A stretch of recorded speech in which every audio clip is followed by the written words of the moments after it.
نحمده ونستعينه ونستغفره ونعوذ بالله من شرور أنفسنا ومن سيئات أعمالنا من يهده الله فلا مضل له ومن يضلل فلا هادي له وأشهد أن لا إله إلا الله وأشهد أن محمدا عبده ورسوله يا أيها الذين آمنوا اتقوا الله حق تقاته ولا تموتن إلا وأنتم مسلمون يا أيها الناس اتقوا ربكم الذي خلقكم من نفس واحدة وخلق منها زوجها وبث منهما رجالا كثيرا ونساء واتقوا الله الذي تساءلون به والأرحام إن الله كان عليكم رقيبا يا أيها الذين آمنوا اتقوا الله وقولوا قولا سديدا يصلح لكم أعمالكم ويغفر لكم ذنوبكم ومن يطع الله ورسوله فقد فاز فوزا عظيما أما بعد فإن خير الحديث كتاب الله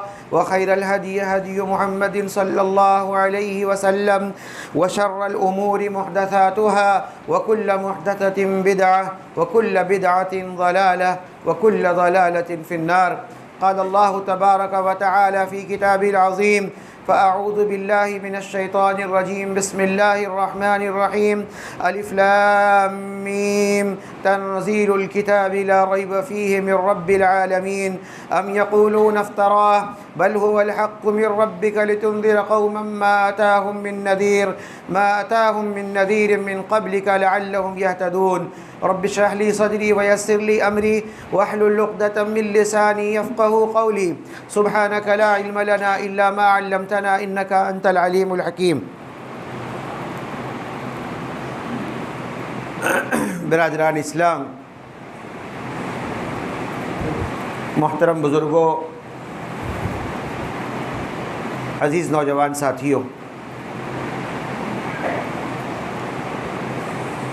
آج کے اس خطبہ جمعہ کا عنوان ہے قرآن کا محافظ اللہ ہے۔ غالباً میں سمجھتا ہوں کہ اس موضوع کا پس منظر آپ حضرات جانتے ہوں گے، اس بات سے واقف ہوں گے کہ گزشتہ 19 فروری کو ایک ملعون وسیم رضوی نے سپریم کورٹ میں قرآن کریم کے خلاف ایک مقدمہ دائر کیا، اور اس مقدمے کو دائر کرنے کی وجہ یہ بتائی کہ اس قرآن کے اندر لگ بھگ 26 آیات ایسے ہیں جن سے دہشت گردی کو ہوا ملتی ہے، قتل اور خون ریزی کو شے ملتی ہے، لہٰذا ان 26 آیات پر پابندی لگائی جائے۔ بہت ساری باتیں ہوئیں، اس کے خلاف تحریکیں چل رہی ہیں۔ سوال یہ پیدا ہوتا ہے کہ کیا رسول اکرم صلی اللہ علیہ وسلم کے دور سے لے کر اب تک، آج تک، یعنی 1450 سالوں میں کیا یہ پہلا شخص ہے جس نے قرآن مجید پر حملہ کرنے کی کوشش کی؟ کیا یہ کوئی پہلا واقعہ ہے یا اس سے پہلے بھی کوئی ایسا واقعہ پیش آ چکا؟ اگر آپ تاریخ پر نظر دوڑائیں گے تو بہت زیادہ دور جانے کی ضرورت نہیں ہے، ابھی بالکل قریب میں 2 ایسے ملعون اور ملعونہ کے نام سے آپ واقف ہو چکے ہوں گے۔ دنیا جسے سلمان رشدی اور تسلیمہ نسرین کے نام سے جانتی، اس نے بھی قرآن کریم کی اہمیت اور اس کی عظمت پر حملہ کیا۔ اس سے ذرا سا اور آگے بڑھیں گے تو شاید آپ لوگوں کو یاد آئے کہ چاند مل چوپڑا نام کا بھی ایک شخص گزرا تھا جس نے قرآن مجید کے خلاف مقدمہ دائر کیا تھا کورٹ کے اندر. تو ایسے واقعات وقتاً فوقتاً آتے رہتے ہیں، اور یہ واقعہ نہ صرف یہ کہ آج کی پیداوار ہے، اس قرآن کریم کی اہمیت کو گھٹانے کے لیے یا اس قرآن کریم کے منزل من اللہ نہ ہونے کے لیے یا لوگوں کو، دنیا والوں کو یہ بات بتانے کے لیے کہ قرآن کوئی اللہ کی کتاب نہیں ہے، آسمانی کتاب نہیں ہے، بلکہ کسی انسان کی لکھی ہوئی کتاب ہے، اس بات کو بتانے کے لیے اس وقت سے ایسے پلان چلائے جا رہے ہیں جب اللہ کے رسول صلی اللہ علیہ وسلم دنیا میں موجود تھے. جب قرآن مجید کا نزول ہو رہا تھا، اللہ رب العالمین اپنا آخری کلام جو انسانیت کے نام ہے، اس انسانیت کے نام آخری پیغام کو جب اللہ تبارک و تعالیٰ اپنے نبی جناب محمد الرسول اللہ صلی اللہ علیہ وسلم کے قلب اطہر پر حضرت جبرائیل علیہ السلام کے ذریعے سے بھیج رہا تھا، اس وقت سے لے کر یہ شوشے چھوڑنا شروع ہو گئے. اور جو وقت کے کفار تھے یعنی کفار مکہ، ان لوگوں نے ایک تحریک چلائی اور ہنگامہ برپا کیا اور لوگوں کو یہ بات بتانے کی کوشش کی کہ یہ محمد ابن عبداللہ یعنی محمد الرسول اللہ صلی اللہ علیہ وسلم جس کلام کو لا کر لوگوں کے سامنے پیش کرتا ہے اور یہ کہتا ہے کہ اللہ کی جانب سے نازل کی ہوئی کتاب ہے، یہ باتیں ہیں، ایسی کوئی باتیں لکھ کر لے آتا ہے. کسی شاعر سے دوستی ہے، اس نے شاعرانہ انداز میں کچھ کلام لکھ دیے ہیں اور لا کر لوگوں کو سنا دیتے ہیں، لوگ واہ واہ کر رہے ہیں اور سوچ رہے ہیں اللہ کا کلام ہے. دیکھو کوئی اللہ کا کلام نہیں ہے. اس طریقے کی باتیں جناب محمد الرسول اللہ صلی اللہ علیہ وسلم کے دور مبارک سے شروع ہو گئی. اللہ رب العالمین نے قرآن کریم کے اندر اس کا جواب دیا. رسول اکرم صلی اللہ علیہ وسلم کے قلب اطہر پر وحی نازل فرمایا اور دنیا والوں کو بتایا کہ دیکھو یہ قرآن کسی انسان کا کلام نہیں ہے بلکہ اللہ رب العالمین کا کلام ہے. ابھی خطبے میں نے آیت پڑھی، سورہ سجدہ کی آیت، جسے امام صاحب فجر کی نماز میں پڑھتے جمعہ کے دن. الف لام میم تنزیل الکتاب لا ریب فیہ من رب العالمین. حروف مقطعات کے بعد اللہ تبارک و تعالیٰ فرماتا ہے کہ تنزیل الکتاب لا ریب فیہ من رب العالمین. اس بات میں کوئی شک و شبہ کی گنجائش نہیں ہے، یہ کتاب جو ہے اللہ رب العالمین کی جانب سے نازل کردہ کتاب ہے. ام یقولون افتراہ، لوگ کہتے ہیں کہ انہوں نے گڑھ لیا ہے، یہ گڑھ کر لے آئے لوگوں کے سامنے. بل هو الحق من ربک، نہیں بلکہ تمہارے رب کی جانب سے یہ حق ہے. اللہ رب العالمین نے اس کو نازل کیا ہے. لتنذر قوما ما اتاهم من نذیر من قبلک، تاکہ اس قرآن کریم کے ذریعہ ان لوگوں کو ڈرایا جائے جن تک نبی نہیں آئے یا کتابیں نہیں آئے، جن کے پاس حق نہیں پہنچا ہے، ان لوگوں کو اس کتاب کے ذریعے سے ڈرایا جائے. اس لیے اللہ رب العالمین نے کتاب کو نازل کیا. قرآن کریم کے منزل من اللہ ہونے کے لیے اللہ رب العالمین نے قرآن کریم کے مختلف مقامات پر ارشاد فرمایا تنزیل من الرحمن الرحیم. اللہ رب العالمین جو رحمان ہے، جو رحیم ہے، اس نے اس قرآن کریم کو نازل کیا ہے. میرے بھائیوں، اس قرآن کریم کا نازل کرنے والا اللہ رب العالمین ہے اور یہ کتاب منزل من اللہ ہے. اس بات پر ہمارا ایمان ہے، ہمارا یقین ہے. اور قرآن کریم کے جو حقوق ایک مسلمان پر عائد ہوتے ہیں، ان حقوق میں سے ایک حق یہ بھی ہے کہ ایک مسلمان اس بات کا یقین کرے، ایمان کرے کہ یہ کتاب اللہ رب العالمین نے نازل فرمائی. کس بات پر ایمان لانا چاہیے؟ کس بات پر؟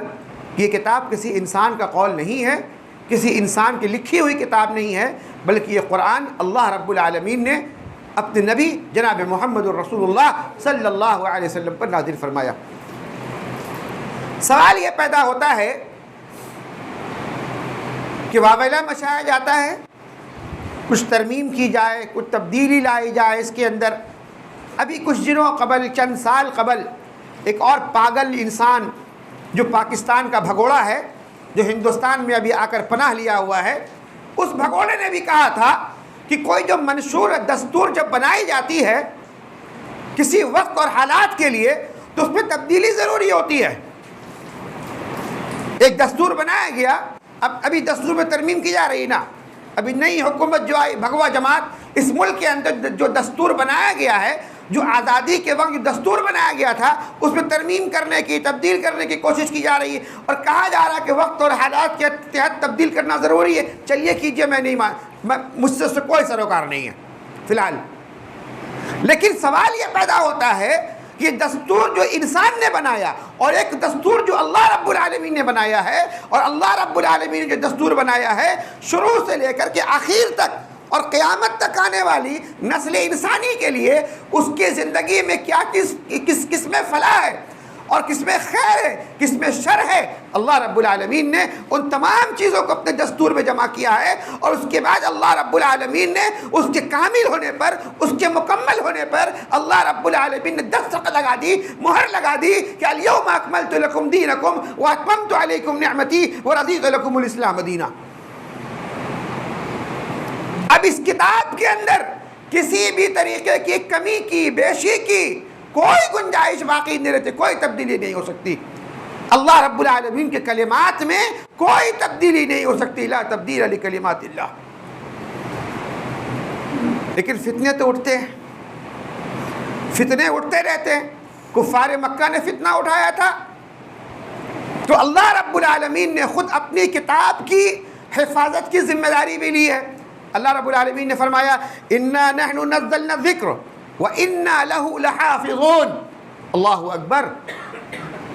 دنیا کے اندر کوئی کتاب ایسی نہیں ہے جس کی حفاظت کی ذمہ داری اللہ رب العالمین نے لی، سوائے اس کتاب یعنی قرآن مجید کے۔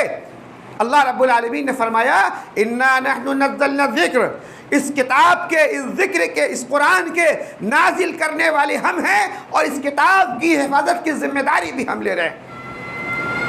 لہٰذا اس کتاب کی ذمہ داری، اس کتاب کی حفاظت کی ذمہ داری لینے کے بعد اس کتاب کی حفاظت کی جو صورتیں ہو سکتی تھی، جو بھی طریقے ہو سکتے تھے، ان تمام کے تمام طریقوں کو اللہ رب العالمین نے اپنایا۔ حفاظت قرآن کا انداز ذرا دیکھیے، کتنا بہترین انداز قرآن کریم کی حفاظت کا اللہ رب العالمین نے لیا۔ جس الفاظ میں قرآن کریم کو نازل کیا، اس الفاظ کو اللہ رب العالمین نے محفوظ کر دیا۔ جس معانی اور مفہوم کے لیے اور جس معانی اور مفہوم کے ساتھ اس قرآن کریم کو اللہ رب العالمین نے نازل کیا، اس کے معانی اور مفہوم کو بھی اللہ رب العالمین نے محفوظ کر دیا۔ جس ہستی کے سینے پر اللہ رب العالمین نے قرآن کریم کو نازل کیا، اس ہستی کے زندگی کی ایک ایک حرکت کو اللہ نے محفوظ کر دیا۔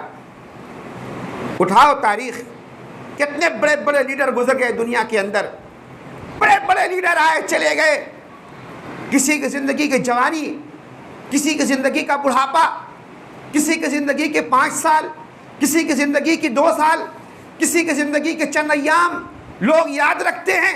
کس کو معلوم ہے کہ اس کی پیدائش کہاں ہوئی تھی، اس کا بچپن کہاں گزرا تھا، اس کی جوانی کیسے گزری تھی، اس کو نبوت ملی، اس نے نبوت کی ذمہ داری کس طریقے سے نبھائی، اس نے بیوی کے ساتھ اپنی ازدواجی زندگی کس طریقے سے گزاری، بیویوں کے ساتھ کس طریقے کی محبت کیا کرتے تھے، بچوں کے ساتھ کیسی محبت کرتے تھے۔ اتنی محفوظ تاریخ دنیا کے اندر محمد الرسول اللہ صلی اللہ علیہ وسلم کے علاوہ کس کی؟ کیوں محفوظ کیا؟ اس لیے محفوظ کیا کہ اس ہستی کے سینے پر اللہ رب العالمین نے قرآن کو نازل فرمایا۔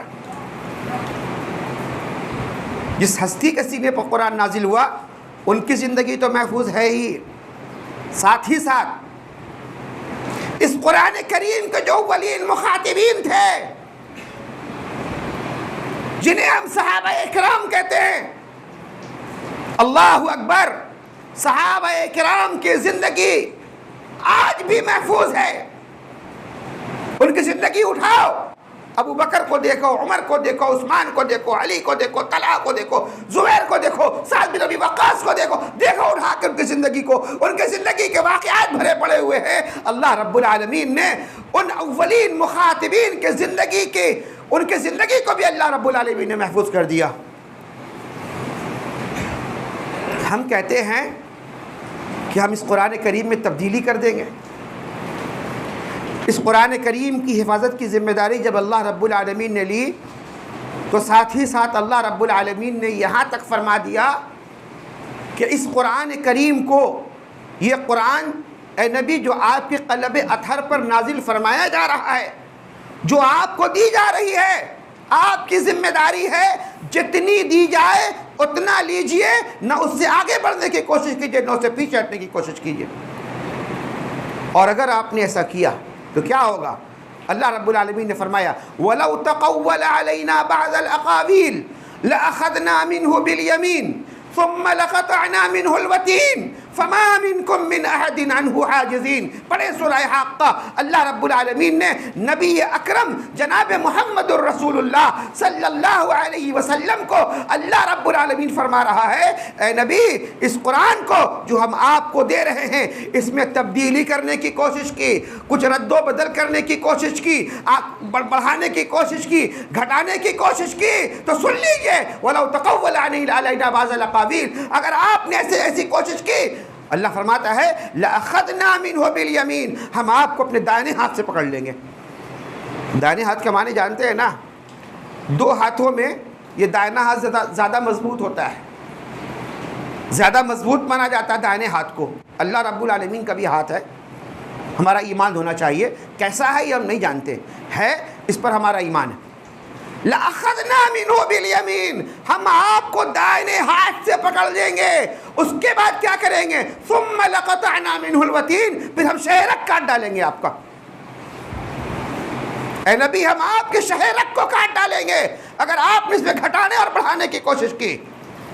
کوئی تبدیلی نہیں ہو سکتی اللہ کے کلام میں۔ فَمَا مِنْكُمْ مِنْ أَحَدٍ عَنْهُ حَاجِزِينَ، جب ہم ایسا کریں گے تو آپ کسی کو مددگار بھی نہیں پائیں گے، آپ کوئی نہیں ہو سکتا مدد کرنے والا آپ کا۔ بدبخت ملعون نے، وسیم رضوی نے کہا کہ اصل میں ابو بکر اور عمر اور عثمان نے اس میں تبدیلی کر دی ہے، ایسی آیاتیں اس میں لکھ ڈالی ہے انہوں نے۔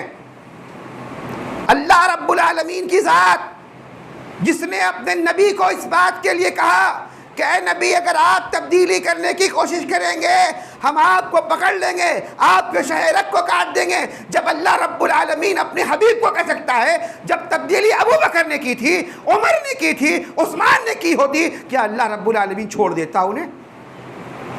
اللہ رب العالمین شہرک نہیں کاٹ دیتا؟ کیا اللہ رب العالمین اپنے وعدے کا جھوٹا ہے؟ جو کہتا ہے وہ کرتا نہیں ہے۔ ان وعد اللہ حق، اللہ کا وعدہ سچا ہے، وہ جو کہتا ہے کرتا ہے اللہ رب العالمین۔ دوسری بات یہ ہے، اگر تم رافضی ہو، شیعہ ہو، اگر پتہ نہیں تم کیا ہو، ایک مسئلہ تو بڑا اچھا ابھی آیا، ہم اکثر کہا کرتے تھے تو بعض دوست احباب مجھ سے ذرا کہتے تھے کہ یہ باتیں درست نہیں ہیں، اور ہم اکثر کہا کرتے دیکھو شیعہ مسلمان نہیں ہے۔ میں اکثر کہتا ہوں شیعہ مسلمان نہیں ہے، شیعہ کو مسلمان مت سمجھو۔ بہت سارے چاپلوس مولوی ابھی آئے ہوئے ہیں جنہیں اسٹیج شیئر کرنے کا بہت زیادہ شوق آ گیا، ابھی اسٹیج شیئر کرنے کا، دیگر حلقوں اور دیگر جماعتوں کے ساتھ ایک ساتھ بیٹھنے کا، ایک ساتھ اسٹیج شیئر کرنے کا بڑا جذبہ پیدا ہو گیا ابھی ہے۔ کہتے ہیں ایسی بات نہیں ہے، ایسا نہیں کہ مسلمان نہیں ہے، نظریہ الگ ہے، لیکن یہ تو نہیں کہہ سکتے کہ مسلمان نہیں ہے۔ لیکن میں کہتا تھا کہ مسلمان نہیں ہے، حقیقت سامنے آ گئی۔ اس ملعون وسیم رضوی کے معاملے میں جو کلب جواد جو شیعہ عالم ہے، اس نے انٹرویو دیا، اس نے باضابطہ اعلان کیا ہے کہ وسیم رضوی نہ شیعہ ہے نہ مسلمان. اچھی طرح سنیے گا بات کو. وسیم رضوی نہ شیعہ ہے اور نہ مسلمان، یعنی کہ شیعہ مسلمان نہیں ہوتا، جو مسلمان ہے وہ شیعہ نہیں ہوتا. بعض لوگ مسلمان تصور کرتے تھے اسے، بعض شیعہ تصور کرتے تھے اسے، لیکن قلب جواد نے وضاحت کر دی کہ وسیم رضوی نہ شیعہ ہے نہ مسلمان ہے، یعنی کہ شیعہ مسلمان نہیں ہوتا. بہرحال یہ تو ایک مسئلہ آ گیا، بات آ گئی. سوال یہ پیدا ہوتا ہے، اگر تم شیعہ ہو اور اہل بیت سے محبت کا دعویٰ بھی کرتے ہو تو کیسا ہے تمہارا ایمان کہ اگر حضرت ابوبکر نے قرآن میں تحریف کی، عمر نے تحریف کی، نعوذ باللہ، ہم شک کے کسی انتہائی اور آخری جو حصہ ہو سکتا ہے اس پہ بھی نہیں جا سکتے اس بات پر. لیکن تمہارے قول کے مطابق اگر ابوبکر نے، عمر نے، عثمان نے اگر تحریف کی 26 آیتیں لا کر ڈال دی تو بعد میں تو حضرت علی رضی اللہ تعالیٰ عنہ آئے تھے، خلیفہ بنے تھے، اہل بیت بھی تو وہاں موجود تھی، صحابہ کرام، یہ سارے لوگ تو تھے. انہوں نے نوٹس کیوں نہیں لیا اس بات کی؟ کیوں نہیں تحریف کر دی اسی وقت؟ پتہ چلا کہ تم جھوٹے ہو، اور یقیناً تم جھوٹے ہو، کیونکہ قرآن اللہ رب العالمین کا کلام ہے، اور قرآن کریم میں کوئی تبدیلی نہیں کی جا سکتی.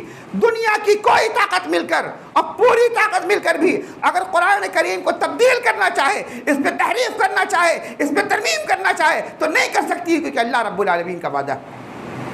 اللہ رب العالمین نے تو چیلنج کیا، چیلنج 1450 سال پہلے چیلنج کیا اللہ رب العالمین نے. جب کفار مکہ نے کہا کہ قرآن اللہ کا کلام نہیں ہے، یہ لکھوا کر کے کسی شاعروں سے لکھ کر لے کے چلے آتے اور کہتے اللہ کا کلام ہے، تو اللہ رب العالمین نے چیلنج کیا.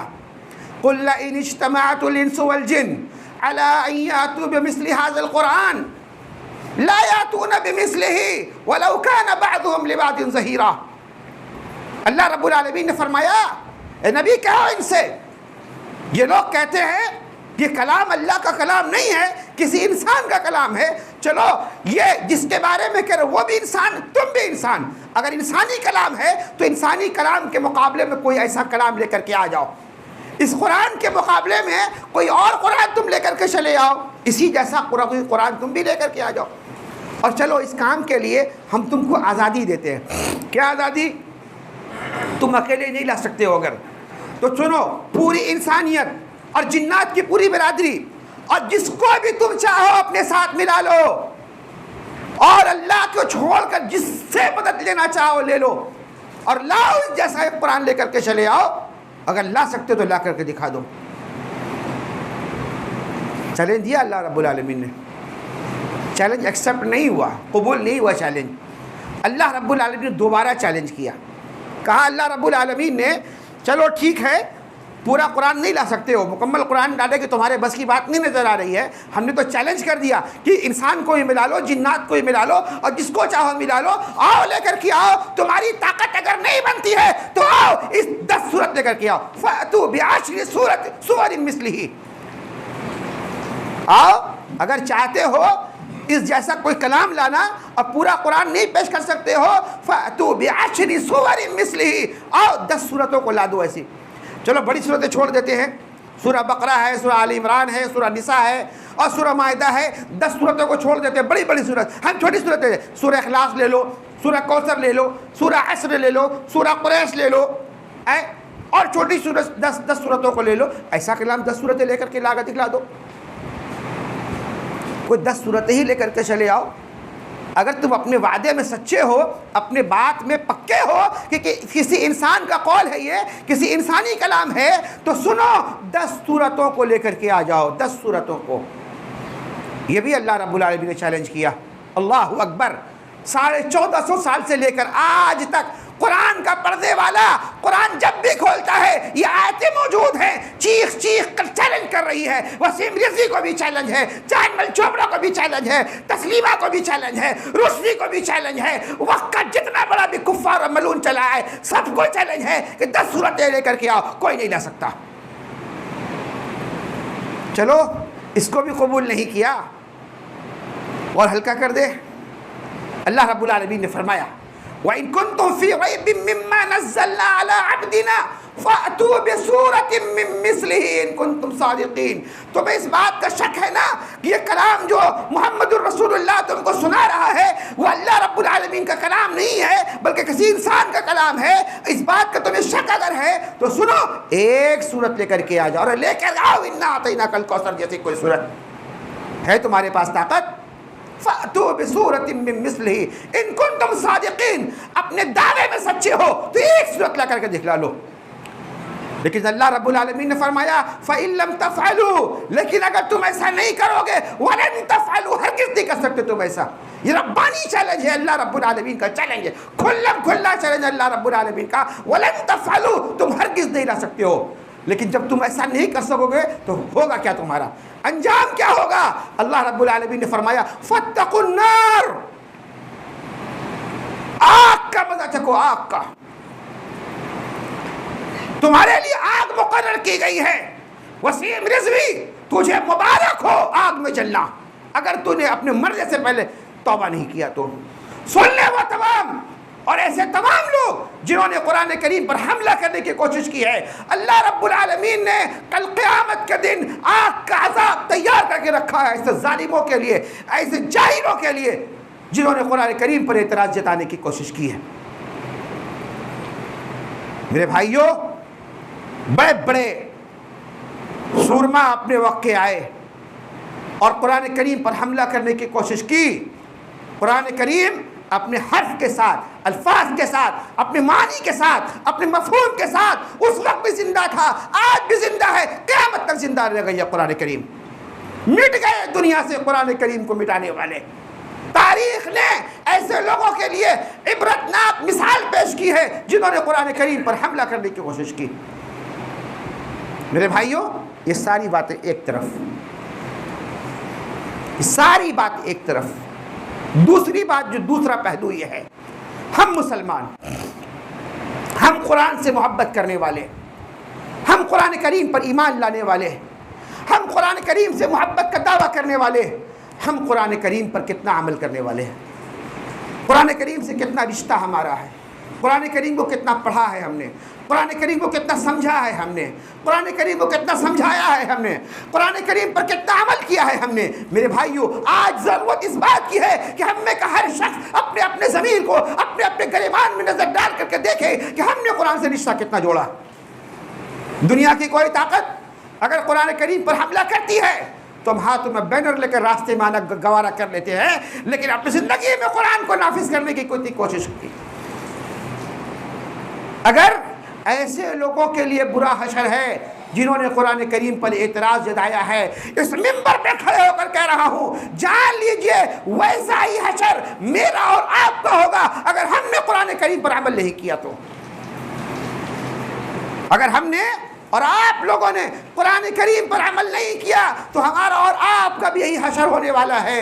اللہ رب العالمین نے فرمایا سورہ فرقان کے اندر، اللہ اکبر، آیت کریمہ کو پڑھیے، سنیے اور تڑپ جائیے اس آیت کریمہ کو سن کر کے. قیامت کا منظر ہے، پوری انسانیت اپنے رب کے آگے کھڑی ہے، پوری انسانیت کھڑی ہے رب کے آگے. وہ رب العالمین جو اس دن کا بادشاہ ہوگا، جو مالک یوم الدین ہے، جس نے اعلان کیا ہے کہ لمن الملک اليوم، آج کے دن کی بادشاہت کس کی ہے. وہ اللہ رب العالمین اپنے جاہ و جلال کے ساتھ اپنے کرسی پر، اپنے عرش پر ہوگا.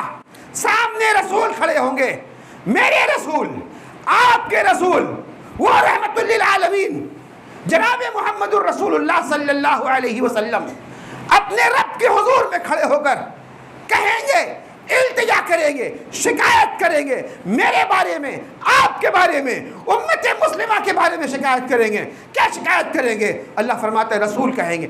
وقال الرسول، رسول کہے گا اس دن قیامت کے دن. کس سے کہے گا؟ اپنے رب سے کہے گا، رب سے. یا رب، اے میرے اللہ، اے میرے رب، ان قوم اتخذوا هذا القرآن مہجورا، یہ میری قوم ہے، اس نے قرآن کریم کو چھوڑ دیا تھا قرآن کریم کو. کیا جواب دیں گے جب رسول میرے خلاف گواہی دیں گے، جب رسول میری شکایت کریں گے اللہ رب العالمین کے حضور میں کھڑے ہو کر کے؟ کیا جواب دیں گے میرے بھائی؟ کیا جواب دیں گے؟ کیا ہم نے قرآن کریم کو پکڑا ہے؟ قرآن کریم پر عمل کیا ہے؟ کیا ہے مہجورہ کے معنی؟ مفسرین نے لکھا ہے کہ قرآن کریم کو نہ پڑھنا بھی مہجورہ میں شامل ہے۔ اگر مسلمان قرآن کریم کی تلاوت کرنا چھوڑ دے یہ بھی مہجورہ میں شامل ہے۔ اگر مسلمان قرآن مجید کے معنی کو نہیں سمجھے یہ بھی مہجورہ میں شامل ہے۔ اگر مسلمان قرآن کریم کی دعوت و تبلیغ نہ کرے یہ بھی مہجورہ میں شامل ہے۔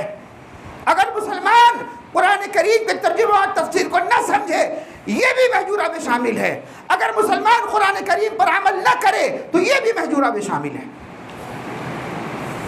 کیا ہماری اور آپ کی شکایت جس دن رسول اللہ صلی اللہ علیہ وسلم اپنے رب کے سامنے اور کائنات کے رب کے سامنے جب یہ شکایت کریں گے تو کیا ہم اس بات کو سوچ سکتے ہیں کہ اللہ رب العالمین اپنے چہیتے نبی، اپنے پیارے نبی جناب محمد الرسول اللہ صلی اللہ علیہ وسلم کی شکایت کو رد کر دے گا، ٹھکرا دے گا، ہٹا دے گا کہ چھوڑو ان باتوں کو، کوئی دوسری بات کرو؟ کیا ایسا ممکن ہے؟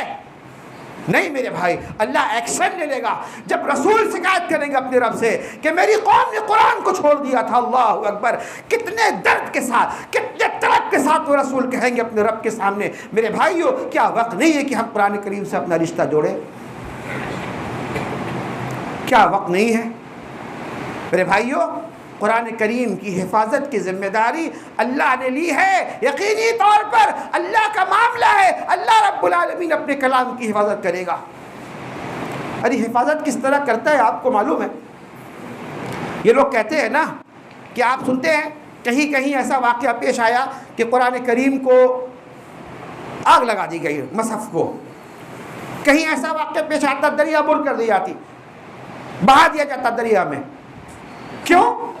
اس لیے کہ قرآن کریم کو مٹا دی جائے، مٹا دی جائے۔ اس نیت سے بہت ساری ایسی طاقتیں آئیں، بہت ساری ایسی طاقتیں آئیں جنہوں نے قرآن کریم پر پابندی لگائی۔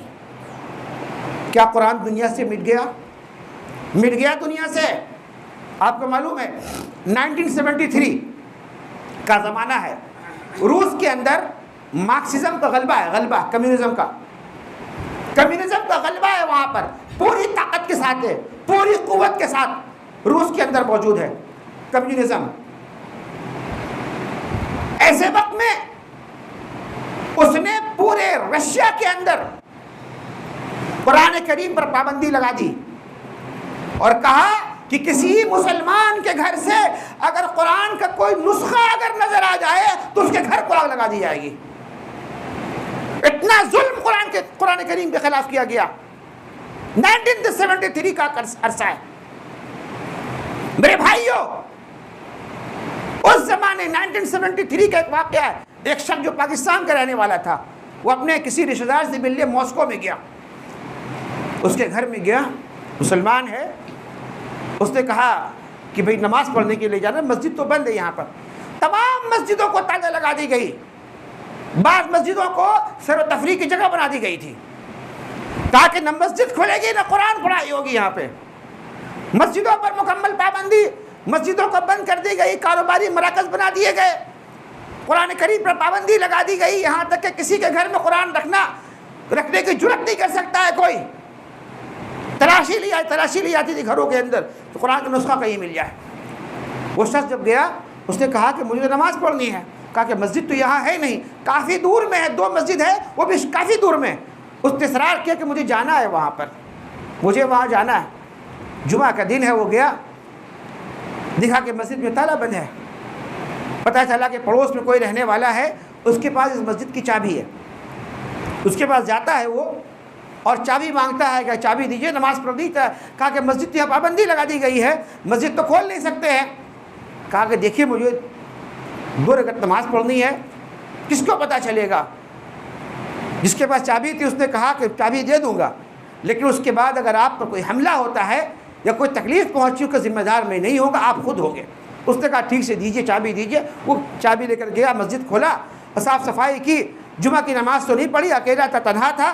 ظہر کی نماز پڑھی اس نے اور اذان دی اس نے۔ اذان سننے کے بعد کافی لوگ چلے آئے اور مسجد کے باہر آ کر کھڑے ہو گئے، ایک عجیب نگاہ سے اس کو دیکھ رہے، کون شخص ہے یہ کیسا آدمی جو مسجد میں چلا ہے، اس کے ساتھ کیا معاملہ ہونے والا ہے آج؟ اگر کسی کو بھنک لگ گئی، پتہ چل گیا، حکومت کے لوگوں کو اگر معلوم ہو گیا تو کیا حال ہوگا اس کے ساتھ؟ بہرحال لوگوں نے تعجب خیز نگاہوں سے دیکھا۔ مجمع میں ایک شخص، ایک بچہ ہے، چھوٹا بچہ ہے، سلام کرتا ہے اور کہتا ہے کہ آج میرے ساتھ کھانا پر چلیے، دوپہر کا کھانا میرے ساتھ کھائیے، میرے والد کی بھی یہی خواہش ہے، میرے والد کی بھی یہی خواہش ہے کہ آج دوپہر کا کھانا آپ ہمارے ساتھ کھائیں۔ وہ شخص کہتا ہے میں اس بچے کو، اس کے شکل کو دیکھ کر میں اس کی دعوت کو قبول کر لیا۔ اس کے بعد میں اس کے گھر گیا تو تھوڑی دیر بیٹھنے کے بعد میں نے قرآن کریم کے بارے میں پوچھا، کیا آپ لوگوں کو قرآن پڑھنا آتا ہے؟ لوگوں نے کہا کہ مجھے قرآن پڑھنا نہیں آتا ہے، ہم لوگوں کو کچھ بھی پڑھنا نہیں آتا، کیونکہ یہاں مکمل طور پر پابندی ہے، قرآن پڑھائی نہیں جاتی یہاں پر۔ اس شخص نے اپنے جیب سے قرآن کا کچھ نسخہ نکالا اور اس کو پڑھنا شروع کیا، جس میں کچھ آیت کریمہ تھی قرآن کی، اس کو پڑھنا شروع کیا تو چھوٹا بچہ جو وہاں بیٹھا ہوا تھا، اس نے اس آیت کریمہ کو سننے کے بعد وہاں سے اسی آیت کریمہ کے بعد کے اس کا اگلا حصہ پڑھنا شروع کر دیا۔ اس نے، وہ تعجب ہوتا ہے کہ ایسا لڑکا جو کہتا ہے کہ مجھے قرآن پڑھنا نہیں آتا ہے، ہم لوگوں نے قرآن دیکھا نہیں ہے، آخر یہ کس طرح پڑھنا شروع کر دیا؟ اس کے والد نے بتایا کہ چونکہ یہاں قرآن پر پابندی ہے، قرآن پڑھنے پڑھانے پر پابندی ہے، قرآن کا نسخہ رکھنے پر پابندی ہے، لیکن الحمدللہ ہمارے یہاں آس پاس میں کچھ لوگ ایسے ہیں جو حافظ قرآن ہیں، اور کوئی درزی ہے، کوئی دھوبی ہے، کوئی کچھ اور کام کر رہا ہے، کوئی دکان چلا رہا ہے، کچھ حفاظ ہے یہاں پر جو اس طریقے کے بزنس کرتے ہیں۔ ہم اپنے بچوں کو کام کاج کے بہانے اس کے پاس بھیج دیتے ہیں، ہم لوگ اپنے بچوں کو کام کاج کے بہانے اس کے پاس بھیج دیتے ہیں، وہ کام نہیں سیکھتا بلکہ اس کو قرآن یاد کرائی جاتی ہے، اور اس طریقے سے ہمارا بچہ ان کے پاس جا کر قرآن کو یاد کر لیتا ہے۔ اللہ اکبر! اللہ رب العالمین نے قرآن کریم کی حفاظت کا کتنا بہترین انتظام کیا ہے کہ کاغذ کو چھوڑیے اور دیواروں کو چھوڑیے اور کسی اور کو چھوڑیے، اللہ رب العالمین نے مسلمانوں کے بچوں کے سینے میں اللہ رب العالمین نے قرآن کریم کو محفوظ کر دیا ہے۔ دنیا کی کوئی طاقت اس سینے سے قرآن کو نکال نہیں سکتی ہے، مٹا نہیں سکتی ہے۔ اس کی حفاظت کی ذمہ داری اللہ رب العالمین نے لی۔ انا نحن نزلنا الذکر وانا لہ لحافظون، اس قرآن کو نازل کرنے والے ہم ہیں، اس کی حفاظت کی ذمہ داری بھی ہم لے رہے ہیں۔ کیا دنیا کی کوئی طاقت ایسا انتظام کر سکتی حفاظت کی؟ کوئی طاقت ایک آدمی ہاتھ اٹھا کر کہے کہ میں ایسے انتظام کی حفاظت کی ذمہ داری لیتا ہوں؟ نہیں لے سکتا ہے کوئی، جو ذمہ داری اللہ رب العالمین نے لی اور جس ڈھنگ سے اللہ رب العالمین نے اپنے قرآن کی حفاظت کی ہے، اللہ اکبر! یہ قیامت تک اس کی حفاظت کی گواہی لوگ اور دنیا کے مختلف حصے میں اور گوشے میں چھوٹے چھوٹے بچوں سے لے کر بوڑھے بزرگ تک جنہیں کچھ نہیں یاد ہے وہ قرآن پڑھ رہا ہے، کچھ بھی نہیں یاد ہے وہ قرآن پڑھ رہا ہے۔ اللہ اکبر! انا نحن نزلنا الذکر وانا لہ لحافظون، اس قرآن کریم کو نازل کرنے والے ہم ہیں اور اس کی حفاظت کی ذمہ داری بھی اللہ رب العالمین نے لی ہے۔ بے شک، بلا شک و شبہ، بغیر کسی چوں اور چرا اور اگر اور مگر اور بغیر کسی شک شبہ کے ہمارا ایمان ہے اس بات پر کہ بے شک قرآن کا محافظ اللہ تبارک و تعالی ہے۔ اللہ رب العالمین سے دعا ہے کہ اللہ رب العالمین ہم تمام مسلمانوں کو قرآن کریم کو پڑھنے کی، سمجھنے کی، سمجھانے کی، اس پر عمل کرنے کی، اپنی زندگی میں نافذ کرنے کی اللہ تعالی ہم سبوں کو توفیق و رحمت فرمائے۔ الہی ہم میں جو بیمار ہیں انہیں شفا عطا فرما، الہی ہم میں جو پریشان حال ہیں ان کی پریشانیوں کو دور فرما، الہی ہم میں جو مقروض ہیں ان کے قرض کو ادا کرنے کی توفیق عطا فرما۔ میرے بھائی، خصوصی طور پر ہمارے جو امام صاحب آپ سبوں کے ہیں، شیخ تابش سلفی حفظہ اللہ، ان کی والدہ بھی سخت علیل ہیں اور ان کی خالہ محترمہ بھی سخت علیل ہے۔ دعا صحت کی درخواست ہے، دعا کریں اللہ تعالیٰ سے کہ اللہ تعالیٰ ان دونوں کو صحت کاملہ و عاجلہ عطا فرمائے، اور ان کے جو زندگی میں جو پریشانیاں ہیں، جو تکلیف ہے، اللہ تبارک و تعالیٰ ان کی پریشانیوں کو تکلیف کو آرام میں تبدیل فرما دے۔